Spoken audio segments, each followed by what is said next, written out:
अस्सलाम वालेकुम, आप देख रहे हैं प्रोग्राम 30 मिनट में। हूँ पारस खुर्शीद। इल्ज़ामात और एहतजाज की सियासत और बहरान, पाकिस्तान मुस्लिम लीग नून की जानिब से जो मौक़िफ़ सामने आ रहा है और जो स्टैंड पाकिस्तान पीपल्स पार्टी ने लिया हुआ है, जो इस वक्त पॉलिटिकल फ्रंट पे हालात जा रहे हैं सियासी, इस पर हम बात करेंगे। और बात करने के लिए आज हमें ज्वाइन किया है, हमारे साथ मौजूद हैं सेनेटर फैसल रज़ा आबदी साहब, जिनका ताल्लुक पाकिस्तान पीपल्स पार्टी से है। अस्सलाम वालेकुम फैसल रज़ा आबदी साहब।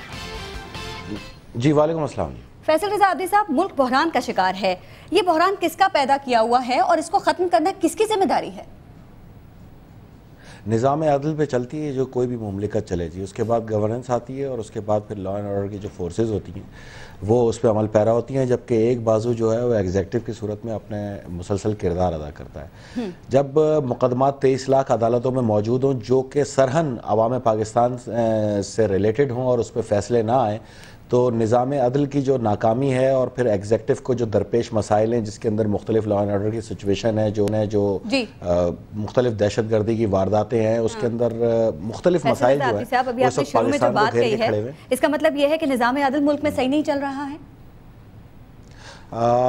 मेरी मोहतरम बहन, अगर बात निज़ाम अदल की हो तो इसका फैसला आप खुद कर लें। 23 लाख मुकदमात मैंने बताए आपको, और सुप्रीम कोर्ट के अंदर बेशतर मुकदमात भी मौजूद है, लेकिन फैसला सिर्फ एक पर आया है। सोमोटो एक्शन ये भी था, सोमोटो एक्शन जो इससे पहले भी लिए गए, और मेरे पास ये कंप्लीट डिटेल मौजूद है सोमोटो एक्शंस की। और मुझे ये बताएं कि फ़ैसला आया किस पे। आप भी एक खातून के साथ जो मसाइल दरपेश हुए थे, मुख्तारा माई, और उसके बाद जो है आप सब ने, टेलीविजन ने, तमाम चैनल्स ने उसके साथ जो जुल्म हुआ था उसको जिस तरह पेश किया था, पेश होने के बाद जब वो अदालत गई, सोमोटो होने के बाद अदालत के अंदर उसको टर्न डाउन करके फिर हाई कोर्ट दिया गया, हाई कोर्ट ने जिस तरह मुकदमे चलाए और उसके बाद वो तमाम मुल्जिमान बरी हो गए, तो ये सारा निजाम जो है ये आपके सामने हो गया ना। वो तो मुझे ये बताइए, अभी जो सुप्रीम कोर्ट की जानिब से फैसला आया है वो सही आया, गलत आया?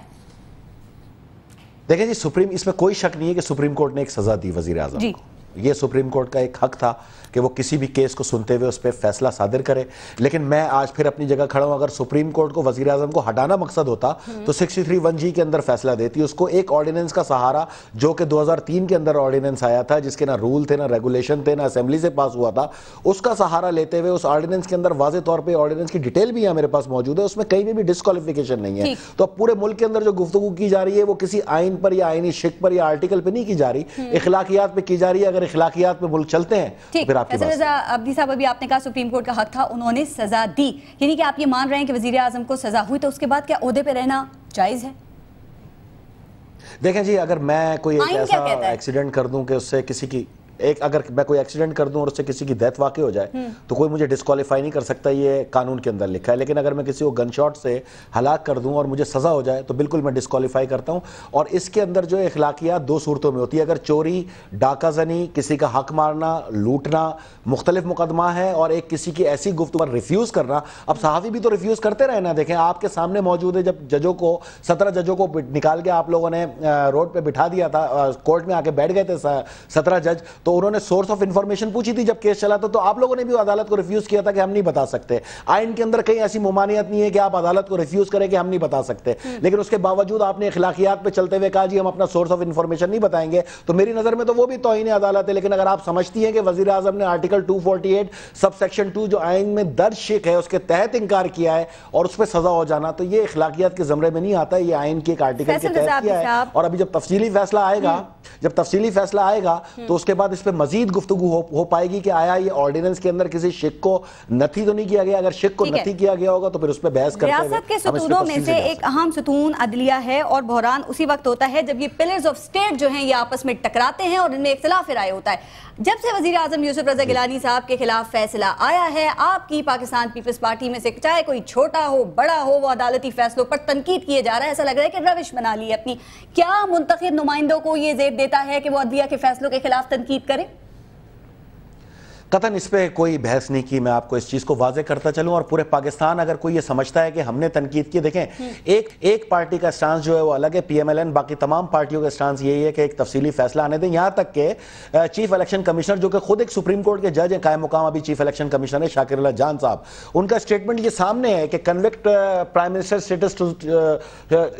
Status to be decided after the detail verdict of Supreme Court. ये चीफ इलेक्शन कमिश्नर का फैसला है। फैसला तो इन्होंने करना है जब वो खुद कह रहे हैं کہ ہمیں تفصیلی فیصلے کا انتظار کر لیا جائے جس کے بعد ہم گفتگو کر پائیں گے، تو اس کے باوجود کسی تحریک کی طرف آنا، احتجاجی تحریک پہ جانا، اسمبلیوں میں شور و غل کرنا، یہ تو اپوزیشن کو ایک ہتھیار چاہیے تھا، اور ہتھیار ان کا یہی ہے، یہ ان کا زیور ہے۔ سزا یافتہ شخص جو ہے وہ صدر مملکت کے عہدے پر فائز نہیں رہتا، اور دنیا میں کہیں بھی ہمیں اس طرح کی کوئی ایگزامپل نہیں ملتی۔ وزیر اعظم جو ہے وہ فائز نہیں رہ سکتے نا جب ان کو سزا ہو چکی ہے، اور دنیا میں کہیں بھی ایگزامپل نہیں ملتی۔ 245 کنٹریز میں آپ اٹھا کے دیکھ لیں، کہیں ایسا نہیں ہے۔ دیکھیں میں آپ کو ایک بات بتاؤں، سزاؤں کے بھی 2-3 معیار ہوتے ہیں۔ اگر کسی، میں نے آپ سے پھر کہا کہ اگر ڈاکہ یا قتل یا چوری یا کوئی عوام کے جان و مال کو نقصان پہنچانا یا عوام کے جو حق ہے اس کو کھانا، اس میں دی ہوئی سزاؤں پہ بے شک اخلاقیات لاگو ہوتی ہے، لیکن اگر ایک سزا کسی کی انکار کی مبنی پر ہو جس سے عدالت کا تمسخر اڑایا جائے، تو یہ میرے پاس کیس کا فیصلہ ہے اور مجھے سمجھ نہیں آ رہی۔ میں 4 دن سے یہ PLD 2000 دکھا رہا ہوں، اس کے اندر یہ فیصلہ میرے پاس بھی ہے، یہ دیکھیں میرے پاس بھی ہے فیصلہ۔ سن لیں میری بہن، سن لیں۔ اس کے اندر واضح طور پہ لکھا ہے کہ عدالت کا تمسخر اڑایا گیا، اس کو آگ لگائی گئی، یہ میاں نواز شریف اور میاں شہباز شریف کے لیے جی، اور اس کے اندر ان کو سزا دی گئی۔ سزا دینے والے بھی افتخار محمد چودھری صاحب پہ ریویو پیٹیشن جو ہے ظفر علی شاہ صاحب نے فائل کی، اور ریویو پیٹیشن جو ہے وہ ڈسمس ہو گئی۔ اس کی وجہ یہ کہ وکیل کا لائسنس ویلیڈیٹ نہیں تھا، اس پہ آبجیکشن لگا دیا گیا۔ تو اس کا مطلب ہے یہ سزا تو ابھی تک چل رہی ہے، اور یہ سزا ہے عوام کا پیسہ لوٹنے پہ، عوام کو حق کھانے پہ، اور وہ قرضے معاف کرانے کے اوپر۔ اس پہ 4160 ملین کا ذکر ہے۔ یا تو افتخار چودھری صاحب نے یہ غلط سزا دی ہے تو آپ آ کے کھل کے بتائیں، اس پہ ریویو پیٹیشن چلائیں، اس پہ ٹیک اپ کریں۔ آپ ایک طرف عوام کے حقوق اور حکومت کے جانے پہ سزا لینے کے باوجود بھی آپ اسمبلیوں میں بیٹھے ہیں، اور ایک 248 سب سیکشن 2 کے اوپر اگر ریفیوز کر دیا۔ میں پھر کہوں گی، دیکھیں وزیر اعظم کے عہدے کے لیے 30 سیکنڈ کی سزا بھی بہت زیادہ ہوتی ہے، مانتے ہیں نا اس چیز کو آپ؟ کس چیز پہ دی گئی ہے یہ زیادہ ضروری ہے کہ اچھا ایک بات بتائیے، آپ ہیں صحافی، میں ہوں سیاستدان، کس چیز پر دی گئی ہے آپ بتا دیں۔ آپ یہ سزا کیوں دی گئی ہے؟ کیا عدالت کی توہین نہیں کی؟ کیا عدالت کے حکم کو نہیں مانا انہوں نے؟ آپ مجھے ایک بات بتا دیجئے کہ عدالت کی اس میں کون سی توہین ہو گئی؟ اگر ایک آرٹیکل شک کے تحت وزیر اعظم نے واضح طور پہ یہ اظہار کیا کہ آپ ایک کام کیوں نہیں کرتی، آپ سیاستدانوں کو کیوں نہیں کہتی کہ 2/3 میجورٹی سے اس ترمیم کو نکال دو؟ اگر یہ ترمیم نکل جاتی ہے تو صدر مملکت پہ تمام کیسز کھل جائیں گے۔ اور ایک بات بتائیں، یہ گورنر بلوچستان کو جو استثناء دیا تھا 248 سب سیکشن 2 کے تحت دیا تھا نا، اور آئین کی 248 سب سیکشن 2 کے اندر واضح طور پہ لکھا ہے کہ جب تک صدر ڈیوٹی پرفارم کر رہا ہے، گورنر ڈیوٹی پرفارم کر رہے ہیں، ان 5 کو کوئی بھی عدالت نہ بلا سکتی ہے، نہ ان پہ کوئی کیس چل سکتا ہے۔ اگر ان چیز پہ رائے میں ہم گفتگو کرتے ہوئے آئیں تو یہ کیس آپ کو سمجھ آ جائے گا، کیونکہ یہ کیس نیا نہیں ہے۔ اسی کیس کے اوپر 2 جج فارغ ہو چکے ہیں، ایک کا نام جسٹس قیوم تھا، ایک کا نام جسٹس راشد تھا۔ اسی کے اندر ایک میں نے CD سنائی تھی جس میں شہباز شریف جو ہے وہ جسٹس قیوم پہ دباؤ ڈال لیتے کہ یہ اتنی سزا سخت ہونی چاہیے، اور فلاں آدمی جو ہے اس کو بڑے بھائی نے کہا ہے کہ اس کو فوری طور پہ آزاد کر دو۔ تو اگر اس CD کو سننے کے باوجود عدالت ایکشن نہ لے تو اس کا مطلب سیدھی سی بات ہے کہ یہ 22 فیصلے ہیں۔ اچھا آگے تھوڑا اور میں یہ کہہ رہی ہوں، یہ فیصلہ کرنا کہ یہ توہین عدالت ہوئی ہے نہیں ہوئی ہے تو عدالت کا کام ہے نا، یہ آپ کا یا میرا کام تو نہیں ہے، اور عدالت نے اس چیز کو کہہ دیا ہے کہ ظاہر ہے توہین عدالت کی تو ان کو سزا ملی۔ اچھا ایک چیز اور، 12 فروری 2012 کو الجزیرہ کو یوسف رضا گیلانی، سن لیں جی دیکھیں میں آپ سے ایک بات پوچھتا ہوں، عدالت چاہتی تو فیصلہ دے سکتی تھی 63(1)G کے تحت، جو آئین کی ایک پرماننٹ شک ہے، ٹھیک ہے؟ عدالت نے اس کا سہارا نہیں لیا، عدالت نے لیا آرڈیننس 2003 کا، جس کے اندر ڈسکوالیفیکیشن نہیں ہے۔ وزیر اعظم کو جو سزا دی گئی ہے، وزیر اعظم وہ سزا کاٹ چکے ہیں، وزیر اعظم اپیل پہ جا رہے ہیں، اور رائٹ آف اپیل ہے وزیر اعظم کے بعد۔ تبھی تو کل چیف جسٹس کہہ رہے تھے کہ ایک اپیل آنے والی ہے، اس کے لیے بینچ کمپلیٹ نہیں ہے۔ تو چیف جسٹس نے یہ کب کہا کہ وزیر اعظم کو اپیل کا کوئی حق نہیں ہے، وزیر اعظم کو سزا ہو چکی ہے، وہ گھر چلے جائیں؟ نہ چیف جسٹس نے یہ کہا، نہ سپریم کورٹ کے جج شاکر اللہ جان نے یہ کہا۔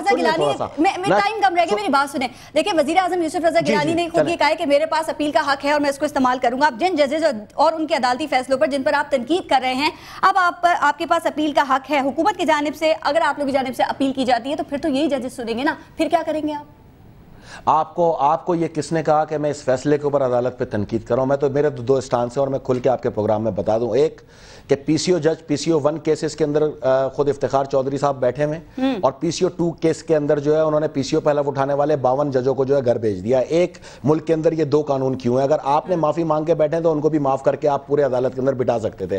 دوسرا میرا سب سے بڑا اختلاف یہ ہے کہ آپ کے پاس 2 کمیشن پڑی ہیں، ایک خواجہ شریف قتل سازش کیس اور ایک دوسرا وکلا تشدد کیس، جو کہ آپ نے خود بنایا आया था कमीशन, वो रिपोर्ट्स आपके पास पड़ी हैं। आप जजों से ये मुतालबा क्यों नहीं करते कि आप इस सोमोटो पे एक्शन लेते हुए 3 महीने में केस चला के इसको सेटिसाइड कर रहे हैं और सजा दे रहे हैं, लेकिन जो तो कमीशन की रिपोर्टें आपके पास पड़ी हैं जो आपने खुद बनाए हैं, आप उस पर 4 महीने से आप फैसला नहीं दे रहे। तो क्या ये खुला तजाद नहीं है कि अदालत के पूरी कौम नहीं समझ रही कि अदालत ने सिर्फ एक रुख अपनाया हुआ है और वो किसी जमात को प्रेफर कर रही है, उसको सेव कर रही है और एक जमात को मुसलसल फैसले दे दे के जो रहमान मलिक साहब कह रहे हैं कि मेरे पास मुस्लिम लीग नून के हवाले से सबूत मौजूद है, तो वो अदालत में ले जाए ना वो सबूत को। 4 साल से जो वो रखकर बैठे हुए हैं, क्यों आप रखकर बैठे? एक मिनट, मैं आपको बताऊं कि उस रिपोर्ट के अंदर वाज़े तौर पे ये लिखा है कि ये सारी ये जो वुकला पे तशद्दुद हुआ है ना, इसके अंदर वज़ीर आला सिंध, आईजी वज़ीर आला पंजाब, आईजी पंजाब और चीफ सेक्रेटरी पंजाब मुलविस है। उस रिपोर्ट में लिखा है जो चीफ जस्टिस साहब ने कमीशन तश्कील दिया था। तो मैं तो ये कह रहा हूं कि चलें यार, उस पे ये नहीं लिखा कि ना वज़ीर आला का नाम है, ना चीफ सेक्रेटरी का नाम है, ना उसके ऊपर आईजी पंजाब का नाम है। मैं तो ये कह रहा हूं XYZ जिसका भी नाम है,